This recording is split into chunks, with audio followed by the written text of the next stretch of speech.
Ask yourself, name 3 important innovations that you find in a car built today that makes it better than a car from, say, around the year 2000, off the top of your head. What is it that you wouldn't want to miss? Well, I guess it's great to have GPS, but I'm struggling to answer this question.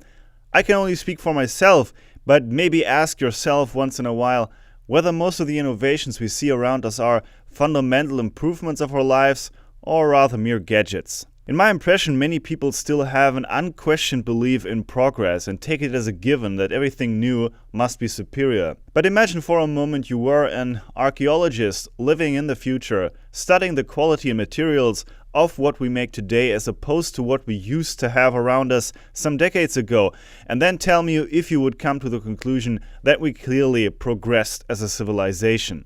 And guess what? We can be those archaeologists today, as you follow me along looking for tools, parts and equipment at the scrapyards, then returning to my workshop to see what can be repaired and repurposed.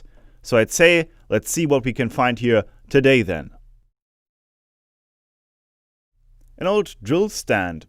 This could be of interest to many of the home players out there. We'll keep that. I've thought about buying a scooter now and then, but this one seems to be a little too much work. I'm now inside a container and this is kind of dangerous. I gotta get out of here. But I want to buy this cool looking control panel here. An old lawnmower. One wonders how you can make something like that from plastic. And I found a cordless drill. Looks like a pretty basic model, but it might still be useful. And what do we have here? Looks like an old trailer for a truck or a tractor of some kind. Probably a pretty useful thing to own, but it's a little big maybe. In this tub here, a huge Toroidal Transformer, unfortunately beyond repair. But what are these other things here? Well, these are mechanical fuel injection pumps for classic Mercedes-Benz. I bought all of them. And here is an old chuck. Let's buy that as well. And on top of these finds, I've also received this big Hilti brand angle grinder from one of the viewers, and we will repair that one as well today. So let's go to work then. Let's take a closer look at this drill stand then. I've seen this particular model in various workshops in Germany throughout my life, and I always thought that it was rather well made for what it is. This one is missing the feed lever and is rather rusty though. So we start by wire wheeling the surfaces. Now, what is a drill stand anyway? Well, it's an accessory that allows you to use an ordinary power drill as a small drill press, which is an immensely useful tool to have. Most, but not all older German power drills will fit into this device. The base of this stand is made from proper cast iron with a plain machined surface. These days, the bases of similar stands are often either made from flimsy bent sheet metal or castings of very low quality. The column here is a massive hexagonal steel bar with teeth machined into it. On the bottom of the stand we can find the letters WL2. And I'm positive that this is an older Wolfcraft drill stand, probably from around the 1980s. I remember this from my childhood days because my father had just this model in his workshop. Wolfcraft is not exactly making tools for the industry, but rather for home players. In my opinion, this stand is yet more proof that back in the day even hobby-level equipment met certain standards, and maybe normal people back then were just better at recognizing quality. I remove old grease and dirt from inside those teeth with some steel wool and with a wire brush. And after cleaning it as well, I apply some new grease to this gear here on this feed mechanism, which is made from coated aluminium. This piece here is a limit that limits the drilling depth. But here is still a feed lever missing, and for that we need a steel bar of some kind. What could I use here? The steel bar is a high-quality component that can be reused for numerous mechanical purposes, like axles for gear trains. Do not throw it away. Yes, indeed, it's one of those steel bars you can salvage from inkjet printers. It's possible that this has been waiting on my shelves for 10 years. I shorten it, ironically using another Wolfcraft accessory that holds one of the angle grinders repaired in the last episode. And I simply TIG weld a spot at each end of the bar so that it won't fall out. So far the stand would be ready for action. But what drill are we going to use? Maybe we can try it with this 1970s Metabo power drill that I repaired in the first episode of this video series. This is part 16 by the way, and you can find all previous episodes down in the video description. Unfortunately, the Metabo didn't fit. Here's another power drill, made by AEG at around 1975. I actually repaired this in yet another older video some years ago, but somehow can't find its old chuck anymore. But hey, what about the chuck we found at one of the scrapyards? It's an old Röhm brand chuck, and in Germany and probably all of Europe, Röhm is the most renowned manufacturer of chucks of all kinds, with about 100 years of company history. This particular model here is a total classic and, well, it's completely jammed, probably due to rust, but nothing some WD-40 can't fix. I had it in this class for 2 days straight, and with the help of a lot of wiggling, I'm able to get it moving again. So let's see if this entire setup is any good then.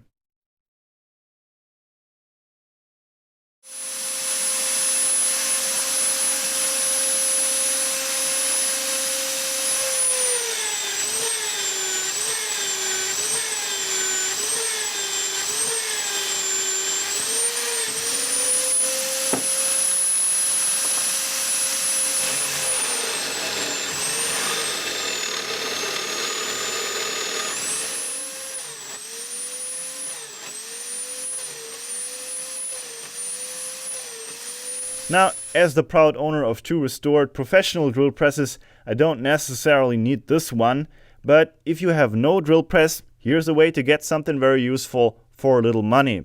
I bought this drill some years ago for €4 on eBay, and a used stand like this should not be all that expensive as well.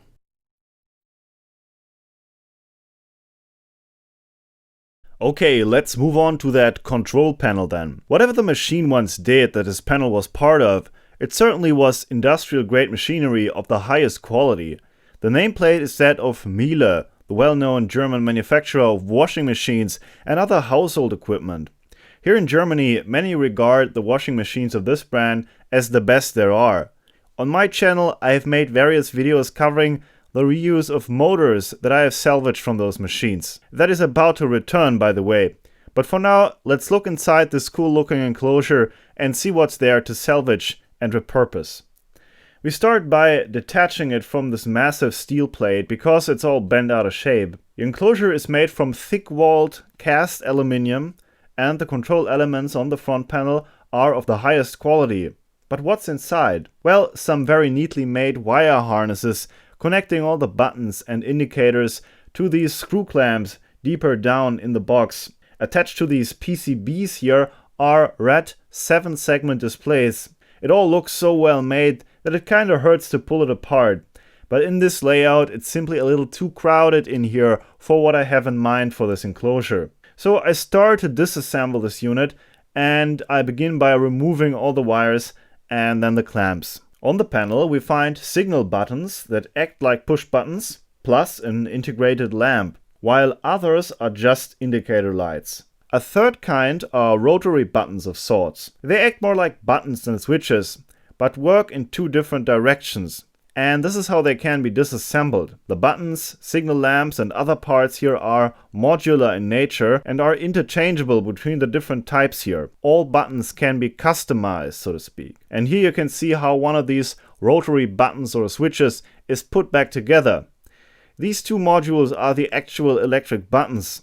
The rest is just an additional mechanism to choose between the 2 different buttons by turning it either left or right. These buttons were made by Klöckner Möller, now Eaton Industries. And the fact that the old company name is on there means that they must have been made at least some 20 years ago. And here you can see how expensive even one of these buttons would be. We also remove the displays and this cool little dial here. The displays were made by Brown, Bovary and Company, now ABB Group. And here are all the components I salvaged. So what am I planning to do with this? Well, this is my lathe. I restored it some years ago and now I'm using it here in the shop on a regular basis. Unfortunately, when the restoration was done, I had not much energy left, so I didn't really add anything to the lathe not even really basic things in order to improve work safety.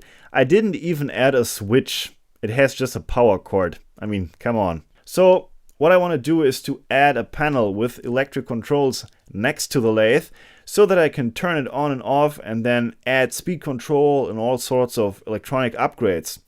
I want to use the Miele enclosure for that. One of the things I would like to integrate is this foot switch here.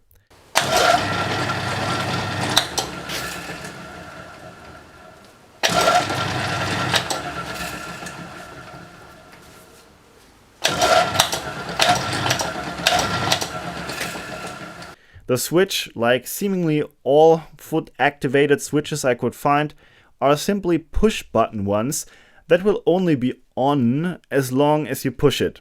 Therefore, I came up with this circuit that allows me to turn things on and off with a single tap.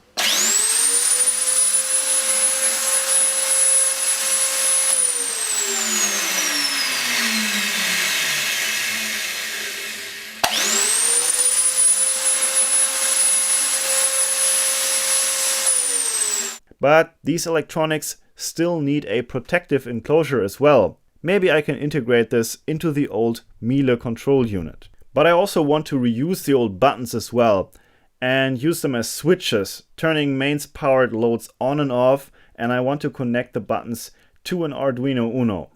In order to program the Arduino to receive commands from a number of buttons, I first made this little Arduino Shield that will simply add a number of LEDs and pull down resistors to the GPIO pins of the Arduino for the time of this project. On the Arduino website you can find a simple program called switch to both debounce a push button and use it as a switch. As you can see here, a single push on the button turns on the LED permanently until it is pushed again. A number of buttons can now be connected to the Arduino and the program needs to be expanded, and I frankly did not yet have the time to implement that properly. Next, instead of switching a simple LED, you can add an opto isolator and better yet an opto triac, like the MOC 3061, which is specifically designed to drive a bigger triac that will then allow to switch mains powered loads with zero crossing and complete electrical isolation from the Arduino, which is exactly what I have built here, plus some extra features. I will present this circuit in more detail in a video once I have developed it to a point where I deem it really safe. But the enclosure also needs a front panel. Here I have placed the old panel onto the back side of an aluminium road sign I found on the trash. After drawing the outlines onto the sign, I just cut it out with an angle grinder. The corners are then worked on with a simple file. You don't necessarily always need a CNC machine for stuff like this. Now some spots for drill holes are marked with a center punch. And it's time to show that you can never have too many drill presses.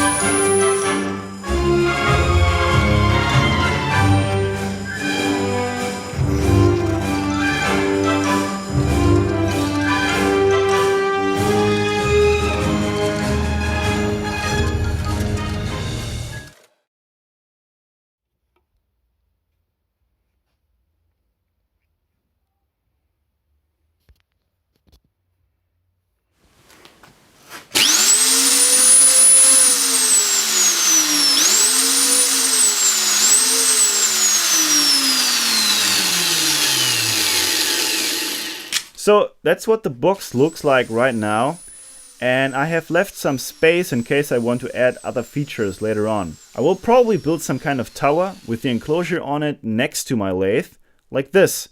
But upgrading the lathe will be a video in itself at one point. Let's see what we can do with that red cordless drill then. It's a very basic no-name model, but it doesn't look as if it was used that much. It has an 18-volt nickel-cadmium battery pack, and as you might know, NiCad batteries are no longer sold. And we start by measuring the voltage, 2.5 volts across an 18-volt battery pack. I'd say there's no way we're getting those batteries back to work, and that's why I will replace them. Upon opening the enclosure, we can see that they are cheap Chinese-made 1000 milliamp hours nickel-cadmium batteries. This drill is not worth buying proper replacement batteries though. But I still have this lithium-ion battery pack left from one of the robotic vacuum cleaners I worked on last year.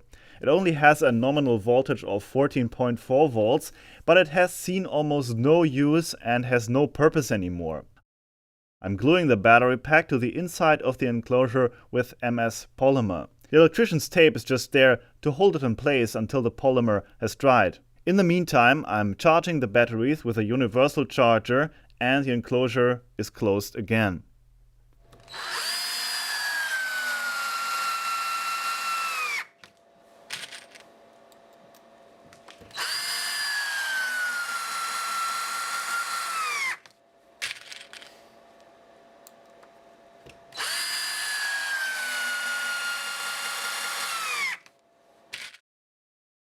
Here is yet something else I want to repair. It's a Peltier Cooling Box. What do I need that for?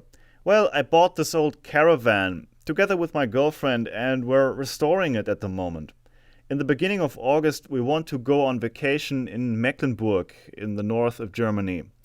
By the way, in case you live there and have good travel advice or want to meet me, send me an email. Anyway, we found this cooling box in my girlfriend's house. They used to have it on trips with them when she was still a kid, and it would be cool to use it once more on this trip. Unfortunately, the fan makes a loud rattling sound.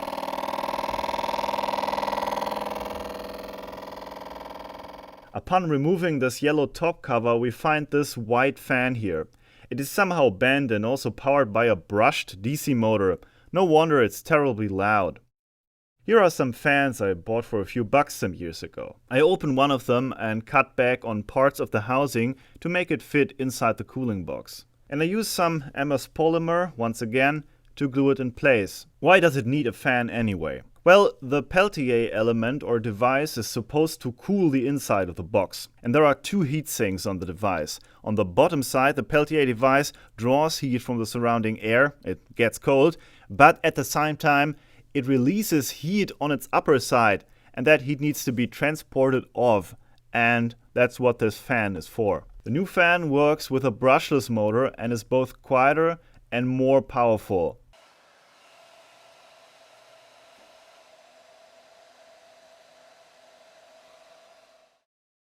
And now we're ready for that vacation.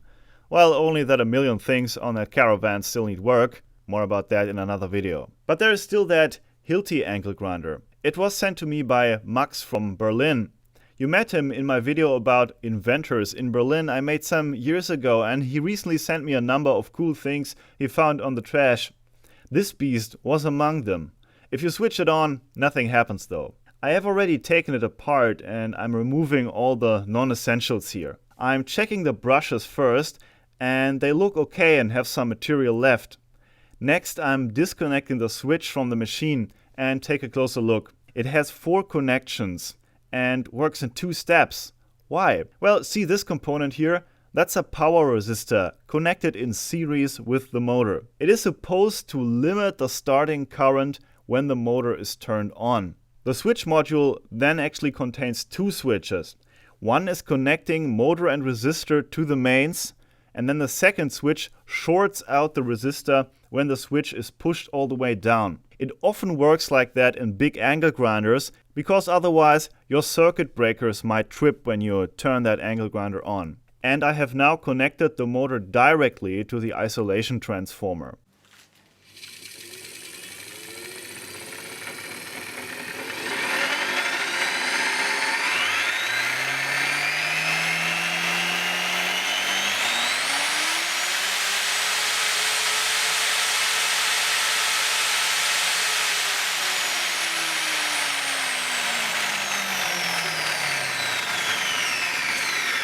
The motor is still in working condition. The problem is inside the switch. It does not make contact anymore.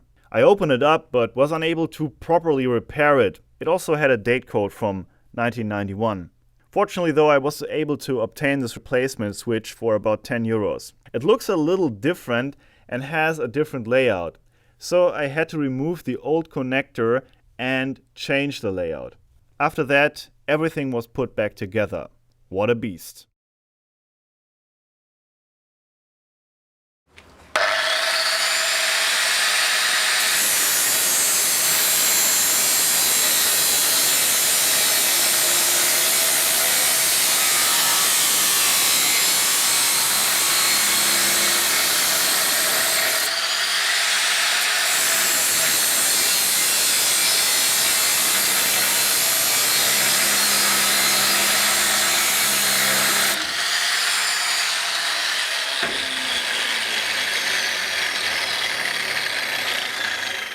So as always, I hope that you liked this video and would like to ask you to give it a like if you want to see more of this content, telling me to go full steam ahead with more episodes like this one. If you want to support the channel, visit my Patreon under patreon.com/tpai, or maybe make a donation via PayPal. Links down in the video description.